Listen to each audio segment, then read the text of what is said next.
दोस्तों, एक बार एक वफादार कुत्ते की मृत्यु हो जाती है तो वो भगवान शिवजी के दरबार में पहुंचता है।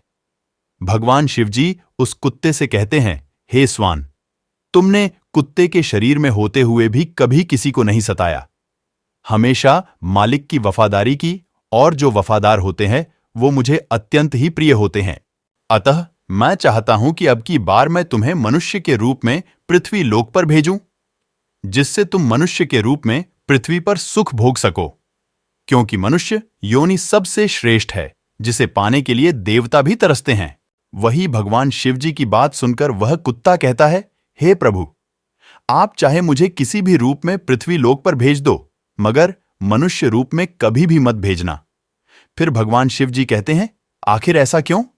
तो कुत्ता कहता है, हे प्रभु, मैंने मनुष्य को कुछ ऐसे घिनौने काम करते देखा है जो बहुत ही गंदे हैं। फिर भगवान शिवजी कहते हैं, यदि यह सत्य है तो हम भी जानना चाहते हैं कि तुमने मनुष्य को ऐसे कौन से काम करते देखा है जो बहुत ही गंदे हैं, जिसकी वजह से तुम्हें मनुष्य योनि से घृणा हो गई है।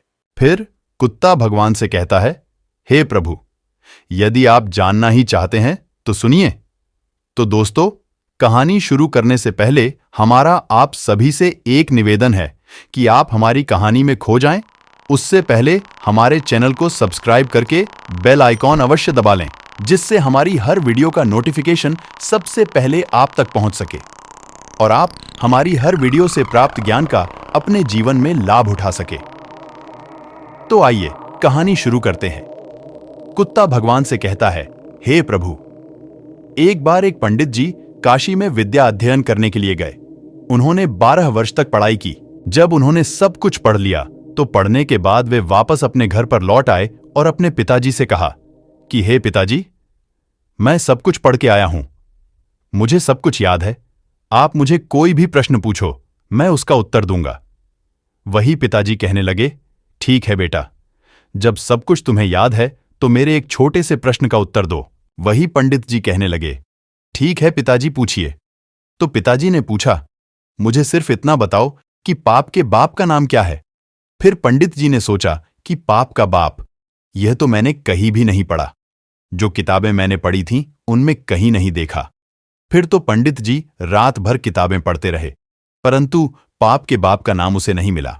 वही पंडित जी के पिताजी कहने लगे, जब तुम्हें पाप के बाप का नाम नहीं मालूम तो तुमने क्या खाक पढ़ाई की है? अभी तक तुम्हें पाप के बाप का नाम भी नहीं मालूम।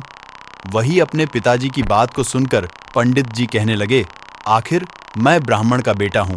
पिताजी, आप चिंता ना करें, मैं पाप के बाप का नाम ढूंढकर ही वापस आऊंगा, चाहे 12 वर्ष मुझे और क्यों ना बीत जाए।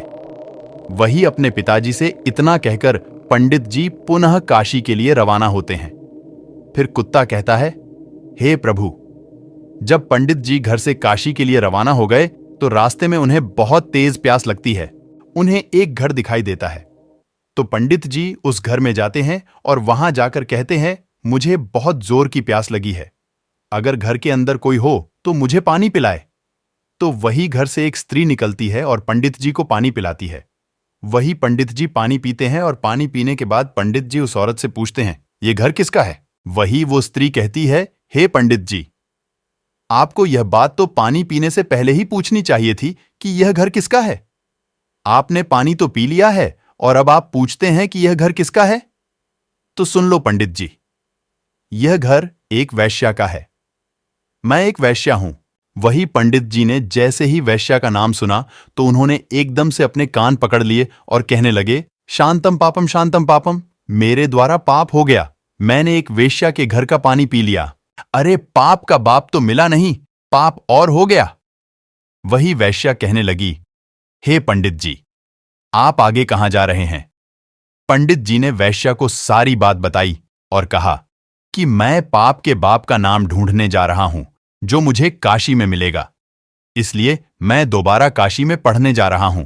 वही पंडित जी की बात को सुनकर वैश्या ने सोचा कि 12 वर्ष जो काशी पढ़ के आए हैं तो भी इन्हें नहीं मालूम कि पाप के बाप का नाम क्या है और पुनः काशी पढ़ने जा रहे हैं। मगर ये कोई जरूरी नहीं है कि पंडित जी जब काशी जाएं तो उन्हें पाप के बाप का नाम मालूम ही पड़ जाए। जब ये मेरे पास आए हैं तो क्यों ना मैं ही इन्हें बता दूं कि पाप के बाप का नाम क्या है, फिर इन्हें इतनी दूर नहीं जाना पड़ेगा।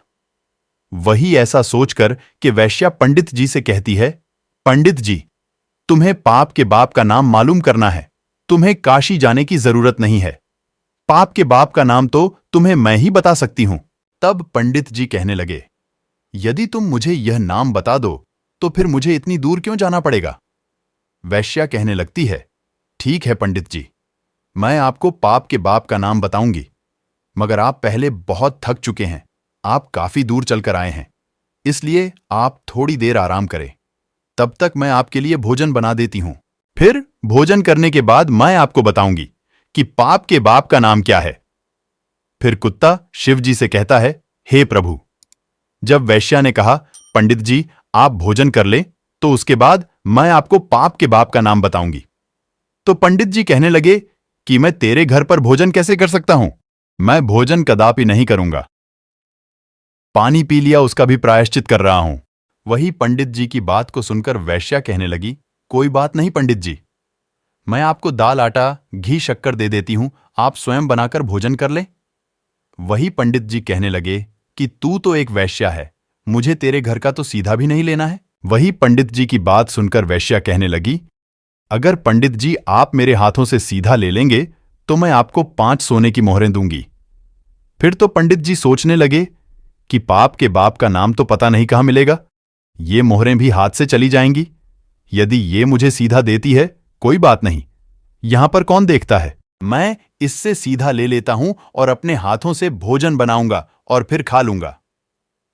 आगे कुत्ता भगवान शिव से कहता है, हे प्रभु, पंडित जी को इतनी देर से तो सीधा लेने में तकलीफ हो रही थी, मगर 5 सोने की मोहरों के लोभ में आकर पंडित जी की सारी तकलीफ खत्म हो गई और उन्होंने वैश्या के हाथ से सीधा ले लिया। वही पंडित जी दाल आटा घी शक्कर लेने के बाद वे अपने हाथों से भोजन बनाने लगे। फिर कुत्ता कहता है, हे प्रभु, जिस समय पंडित जी भोजन बना रहे थे तो वैश्या पुनः आती है और पंडित जी से कहती है, पंडित जी आपने मेरे घर का पानी पिया है, मेरे हाथों से सीधा भी लिया है, तो अब मैं आपके लिए क्या भोजन बना सकती हूं। वही पंडित जी कहने लगे, तू वैश्या है, ज्यादा मत बोल, तेरे घर का सीधा सामान ले लिया यही बहुत है। तू एक वैश्या है, तेरे हाथ का बना भोजन मैं कभी नहीं कर सकता। फिर वैश्या कहने लगी, पंडित जी चिंता मत करो, यदि तुम मेरे हाथ का बना भोजन खा लोगे तो मैं तुम्हें उसके बदले में 5 सोने की मोहरें और दूंगी। वही पंडित जी सोचने लगे, यदि मुझे खाना खाने के बदले में 5 सोने की मोहरें और मिल जाएंगी तो मेरे पास 10 सोने की मोहरें हो जाएंगी। पंडित जी कहते हैं, कोई बात नहीं, मैं खाना खा लेता हूं, यहां पर मुझे कौन देख रहा है। फिर पंडित जी वैश्या से कहने लगे, मैं तुम्हारे हाथ का खाना खा लेता हूं, लेकिन तुम स्नान करने के बाद ही भोजन बनाना। तो वैश्या कहने लगी, ठीक है पंडित जी, मैं स्नान करने के बाद ही भोजन बनाऊंगी। वही 5 सोने की मोहरें देने के बाद वैश्या ने पंडित जी के लिए भोजन बनाया और पंडित जी ने कहा, बस अब चली जाओ, मैं अपने आप भोजन कर लूंगा। तभी वैश्या कहने लगी, पंडित जी मैंने आपके लिए भोजन बनाया है तो अब सिर्फ 5 निवाले मेरे हाथ से खा लो। तो पंडित जी कहने लगे, अंगुली पकड़ के हाथ मत पकड़, मैं तेरे हाथों से कभी भोजन नहीं कर सकता, तू एक वैश्या है। तभी वैश्या कहने लगी, पंडित जी यदि आप 5 निवाले मेरे हाथों से खा ले तो मैं आपको 5 सोने की मोहरें और दूंगी। वही पंडित जी सोचने लगे, अगर ये मुझे 5 सोने की मोहरें और दे देगी तो मेरे पास 15 सोने की मोहरें हो जाएंगी। फिर पंडित जी वैश्या से कहने लगे, ठीक है, यदि तुम अपने हाथों से मुझे भोजन कराना चाहती हो तो अपने हाथों से मुझे भोजन खिला सकती हो। वही पंडित जी की बात सुनकर वैश्या ने पंडित जी को भोजन की थाली परोसी। सामने पंडित जी, इधर वैश्या और बीच में थाली। वैश्या ने निवाला लिया और अपना हाथ पंडित जी के मुंह की ओर बढ़ाया। वही पंडित जी ने भी वैश्या के हाथ से निवाला लेने के लिए अपना मुंह खोला। जैसे ही पंडित जी निवाला लेने वाले थे तभी वैश्या ने पंडित जी के गाल पर एक जोरदार थप्पड़ मारा। वही पंडित जी आग बबूला हो गए और कहने लगे, तेरी इतनी हिम्मत, तू वैश्या होकर पंडित को थप्पड़ मारती है, तूने बहुत बड़ा अपराध किया है। वही वैश्या ने कहा, पंडित जी मैंने कोई अपराध नहीं किया है, अपराध तो आपने किया है। आप मेरे घर का पानी पीते हैं।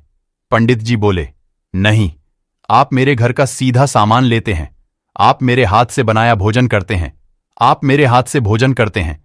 जब आप वैश्या के यहां पर कोई काम नहीं कर सकते तो फिर आप ये सब करने के लिए तैयार क्यों हुए? वही पंडित जी कहने लगे, तेरे भाव के कारण, प्रेम के कारण। तो वैश्या कहने लगी, प्रेम के कारण नहीं, यूं कहिए लोभ के कारण। आपको 15 सोने की मोहरें दिखाई दे रही थीं, इसलिए आप मेरे घर का खाना खाने को तैयार हुए, मेरे हाथ से भी खाने को तैयार हुए। वही वैश्या की बात को सुनकर पंडित जी की आंखें खुल गईं और वैश्या के चरणों में गिरकर वे बोले, आप कोई वैश्या नहीं, आप मेरी गुरु निकली, क्योंकि 12 वर्ष तक काशी में पढ़ने के बाद भी मैं आज तक नहीं जान सका कि पाप का बाप कौन होता है, और आपने मुझे 1 मिनट में बता दिया कि पाप का बाप कौन है। मैं अब समझ गया कि पाप का बाप लोभ होता है और मनुष्य को कभी भी लोभ नहीं करना चाहिए। वैश्या कहने लगी, हे पंडित जी, लोभ के कारण इंसान कितना नीचे गिर सकता है, यह सब तुमने ठीक से समझ लिया। वही कुत्ता कहता है, हे प्रभु, इसीलिए मुझे मनुष्य जाति से घृणा है, क्योंकि मनुष्य लोभ में आकर कितना भी बड़ा नीच काम कर सकता है। प्रभु,